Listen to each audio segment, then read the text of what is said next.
को दोहराते हुए दिखाई दिए। इस विषय पे आज हम तफसील से चर्चा करेंगे। खास मेहमान हमारे साथ मौजूद है, उनसे आपका परिचय करा देते हैं। कैप्टन आई सिंह जी इस वक्त हमारे साथ हैं, जो कि प्रवक्ता हैं भारतीय जनता पार्टी के। बहुत स्वागत है कैप्टन साहब आपका। और रत्नाकर सिंह जी हमारे साथ हैं, जो कि कांग्रेस के प्रवक्ता हैं। आपका भी बहुत स्वागत है। लेकिन इस खास कार्यक्रम की शुरुआत में रत्नाकर जी आपके साथ करती हूँ, क्योंकि कांग्रेस की तरफ से ये सीधे सीधे आरोप लगाया जा रहा है कि देखिए ऑपरेशन लोटस को अंजाम देने की कोशिश भारतीय जनता पार्टी की तरफ से राष्ट्रपति चुनाव के मद्देनजर भी की जा रही। क्यों आप लोगों को ऐसा लगता है? ऐसा क्या हुआ है? किस विधायक को फोन आया और जिसको कहा गया है कि आप पैसे ले लीजिए और हमें वोट दीजिए? देखिए नेहा जी, जो यशवंत सिन्हा जी आज विपक्ष के संयुक्त उम्मीदवार हैं, तो निश्चित रूप से एक बड़ी चुनौती उभर के सामने आए हैं, जिसकी वजह से भारतीय जनता पार्टी को कहीं न कहीं ये डर लग रहा है कि वह चुनाव हार न जाए।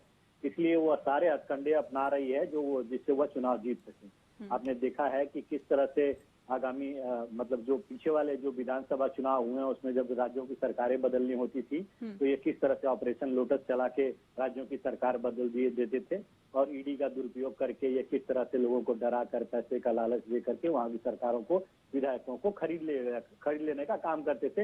हाल ही में महाराष्ट्र में भी देखा गया। देखिए जो प्रेस कॉन्फ्रेंस करके ये कहा गया है कि उनके विधायकों, गैर जो बीजेपी विधायक हैं, उनको 50 लाख से 1 करोड़ तक का ऑफर किया गया है। वहां के विधायक जो है सामने आकर खुद उन्होंने ये स्वीकार किया कि हमें इस नंबर से फोन आया और हमें लालच दिया गया है। तो कहीं न कहीं भारतीय जनता पार्टी का जो एक चरित्र है नोट तंत्र का, वह चरित्र को वह कायम रखना चाहती है। देखिए आज लड़ाई नोट तंत्र बनाम लोकतंत्र है।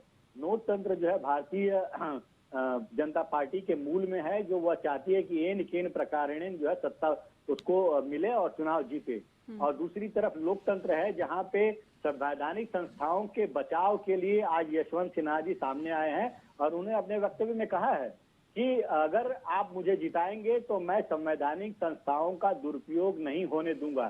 तो ये आज लड़ाई नोट तंत्र बनाम लोकतंत्र की हो चुकी है। और जिस प्रकार से नहीं, ये आपका नजरिया हो सकता है ना, लेकिन क्या दूसरी पार्टियों का भी ये नजरिया है? ये वाकई देखने वाली बात होगी। लेकिन कैप्टन आई सिंह जी, बहुत गंभीर आरोप लग रहा है भारतीय जनता पार्टी पर, और ये कहा जा रहा है कि 26 आदिवासी कांग्रेस के विधायकों पर सीधे सीधे आप लोगों की नजर है। फोन किया जा रहा है, रिश्वत दी जा रही है, लालच दिया जा रहा है, पैसे के दम पर खरीद फरोख्त किया जा रहा है, ऑपरेशन लोटस को अंजाम देने की कोशिश आप लोग कर रहे हैं राष्ट्रपति चुनाव में। नेहा जी, पहली बात तो ये है कि कांग्रेस के विधायक बिकाऊ क्यों हैं, सबसे बड़ी बात है। इनके विधायक क्या इतने गए गुजरे हो चुके हैं कि वो कहीं भी बिक जाते हैं, कोई भी खरीद लेता है। कांग्रेस पार्टी का क्या कुछ नैतिकता बची नहीं है? बिकाऊ बैठी है पूरी कांग्रेस, तुरंत बिक जाती है। सबसे बड़ी बात तो ये है। दूसरी बात मैं इनसे ये जानना चाहूंगा, अगर इनके पास फोन आया है तो आप प्रोपेगेंडा क्यों फैला रहे हैं? आप जाइए FIR दर्ज कराइए, फोन नंबर आपके पास है कि किसने किया है, आप कानूनी प्रक्रिया उसको अपनाइए ना।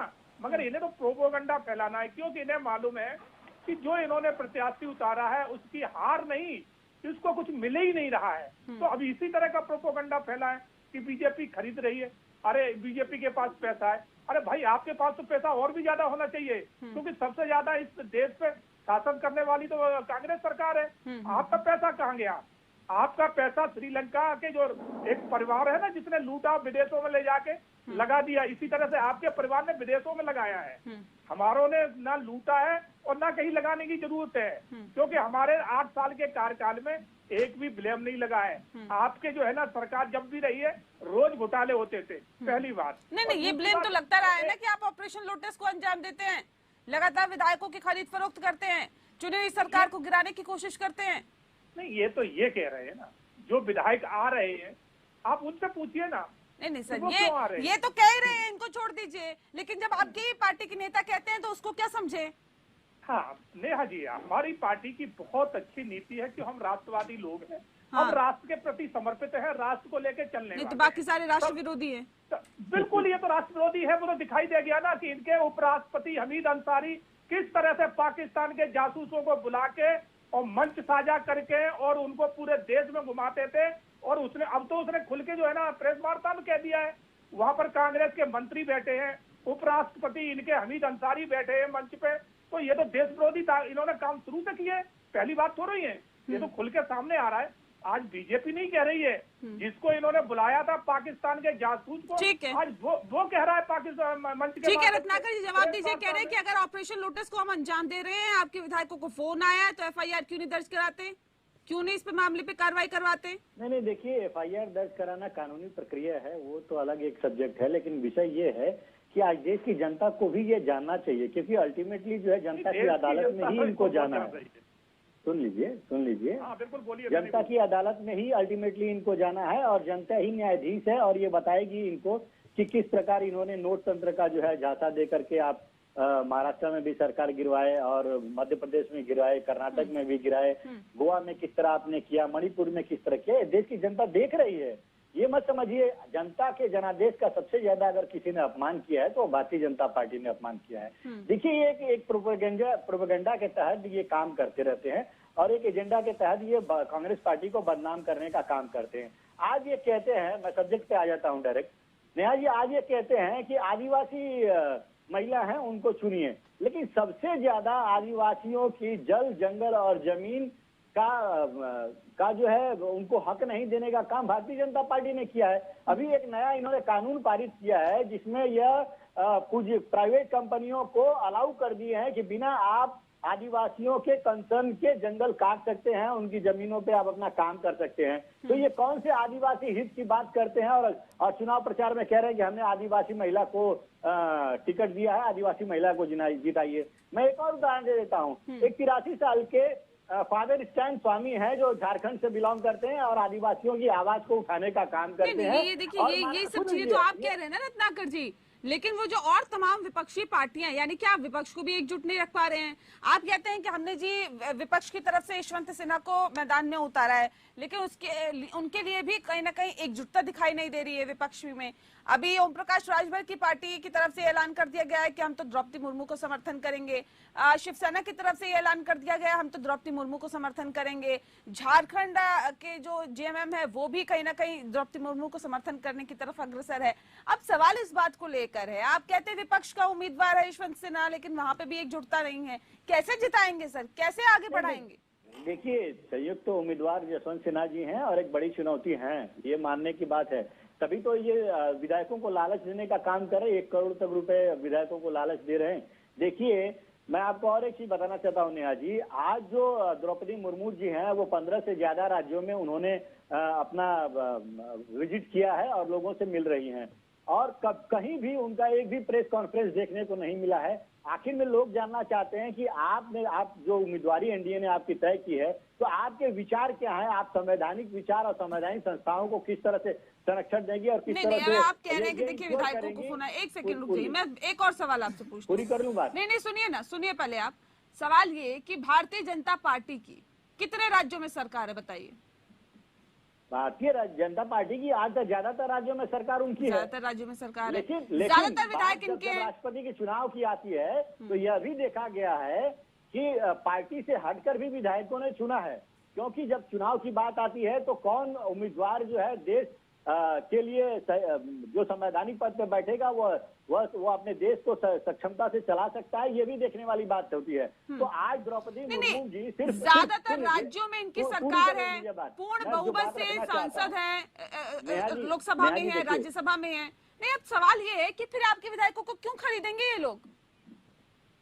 नेहा जी देखिए, पूरी बात कर लेता हूँ फिर आप प्रश्न कर लीजिएगा। मैं ये कहना चाहता हूँ कि उम्मीदवार कौन सही है और कौन जो है उस संवैधानिक पद पे बैठने के काबिल है, ये भी जो विधायक गण देखते हैं। और ये भी देखा गया है कि वह बहुत सारी पार्टियां हैं, छोटी छोटी पार्टियां हैं जो लास्ट मोमेंट पे अपना निर्णय बदल के और उनका कॉन्शियसनेस कहीं ये अलाउ करता है कि सही उम्मीदवार को जिताया जाए।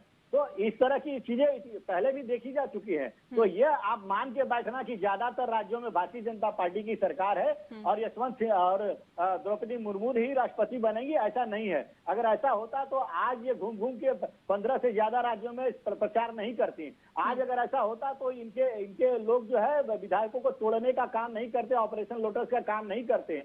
आज देखिए, ये कहीं न कहीं 10 साल कहीं न कहीं भारतीय जनता पार्टी के ही नेता रह चुके हैं यशवंत सिन्हा, और उनको एक बड़ा अनुभव, बड़ा पोर्टफोलियो हैंडल कर चुके हैं मंत्रालय में। तो कहीं न कहीं उनकी क्षमता जो है द्रौपदी मुर्मू से बहुत ज्यादा है। तो आखिर में जब चुनाव का समय आएगा तो बहुत सारे जो विधायक गण नहीं, ये क्षमता और काबिलियत की मैं बात करूंगी, मैं सवाल आपसे पूछूंगी।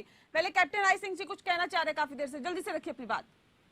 नेहा जी थोड़ा समय दें, क्योंकि इसको काफी आपने समय दिया है, हमें समय नहीं मिला उतना। नेहा जी ये बात कर रहे हैं संविधान की, और संविधान ये जानते ही नहीं है। एक तरफ ये कह रहे हैं कि आदिवासी की सम्मान नहीं करते। हम आदिवासी महिला को ही तो लेके आए, सम्मान तो आप नहीं कर रहे। आदिवासी महिला आई, आप उसका विरोध कर रहे हैं। सम्मान करते हैं वो तो मैंने बताया। सुने और आप शिवसेना के साथ आप अपना घटक बता रहे। शिवसेना आपकी घोषणा कर चुकी, हम मुर्मू को वोट करेंगे, और तो और आपकी ममता बनर्जी भी कर चुकी है कि हमें पहले मालूम नहीं था कि ये है, वो भी उनका भी रुझान इनकी तरफ है। और भी जितने आपके साथ जुड़े थे वो धीरे धीरे सब आ चुके। तो आज आपकी बौखलाहट सिर्फ ये रह गई है कि जो आपने कैंडिडेट उतारा है, लगता है कहीं उसकी जमानत ही जब्त ना हो जाए, ये आपकी जो है ना घबराहट है। और तो मुर्मू तो बहुत भारी मतों से जीत रही है, उसमें कोई दो राय नहीं है, उसकी हमें कोई संशय नहीं है, मगर आप लोगों की बौखलाहट सामने दिखाई दे रही है। इसलिए आप जो है ना मन गढ़ंत आरोप लगा रहे, कहीं खरीदने के लगा रहे। अरे भैया हमने ना कभी खरीदे, ना जानता हूँ। ये आरोप तो देखिए आप पे पहली बार नहीं लगे कैप्टन आई सिंह जी। आरोप तो ये तो आप पे लगते रहते हैं, और जहां आग लगती है वहीं धुआं उठता है। इस बात से इत्तेफाक तो शायद आप रखेंगे। आरोप लगाना ही इनका काम है, इसके बाद और तो कुछ जैसे ये महाराष्ट्र के बार बार करते हैं कि महाराष्ट्र में सरकार तोड़ी गई। अरे महाराष्ट्र में सबसे बड़ी पार्टी तो हमें ही है। आप तो 3 और 13 में कहीं भी नहीं थे, आप तो नंबर 3 पे थे। आप कहाँ थे? तो वहाँ तोड़फोड़ तो आपने करी थी, उसके बाद भी आप वहाँ सरकार नहीं चला पाए। जिस तरह से आपने लूट मचाई, आपके सहयोगी मंत्री जेल में बंद है लूट में, और हमसे कह रहे थे हम तो जो आपके सहयोगी थे उन्होंने देखा कि यहाँ सरकार नहीं आ, तो लूट सरकार बन चुकी है, इसलिए वो आपको छोड़ के चले गए। तो पहले अपने गिरेबान में झांको कि कितना गंदा हो चुका है कांग्रेस का गिरेबान, उसके बाद किसी पे आरोप लगाया करें। जी रत्नाकर जी कह रहे नहीं, आपने काबिलियत की बात की थी, आपने कहा था कि कौन किस काबिल है। यशवंत सिन्हा को हमने मैदान में उतारा तो वो उस काबिल है। ये कह रहे ममता बनर्जी तो खुद कह चुकी हैं कि अगर हमें पहले पता होता कि द्रौपदी मुर्मू को आप उतारेंगे तो हम उनका समर्थन करते हैं। अब हमने चुन लिया है यशवंत सिन्हा को। देखिए नेहा